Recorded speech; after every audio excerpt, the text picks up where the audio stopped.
त्यामुळं तुम्हाला पहिल्या दिवसापासून सांगतो आहे की फक्त पॉझिटिव्ह विचार करून चला. काही जे मार्क आहेत, काही कॅटेगरीचे मार्क हे कमी जास्त असू शकतात.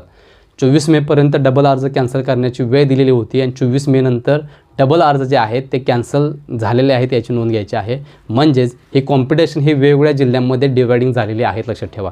ह्याच्या आधी मुलं 20-20 जागी, 15-15 जागी, 12-12 जागी वेगवेगळ्या ठिकाणी दिवसभर किंवा महिनाभर ग्राउंड देत होते, पण आता ते बंद झाले. एका घटकासाठी एकच अर्ज एका जिल्ह्यामध्ये हे रूल आल्यामुळं आता काय झालं आहे, कॉम्पिटिशन डिवायडिंग झालेली आहे याची नोंद घ्यायची आहे.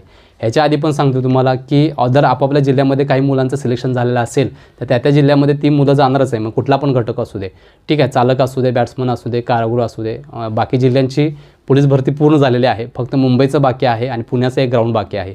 त्यामुळं सुद्धा ह्याच्यावरती एक 2 ते 3% मुलं फायनल लेखीसाठी येऊ शकणार नाहीत आणि आलेत तर ते जॉईनिंग करू शकणार नाहीत, असं पण होऊ शकते, याची नोंद घ्यायची आहे.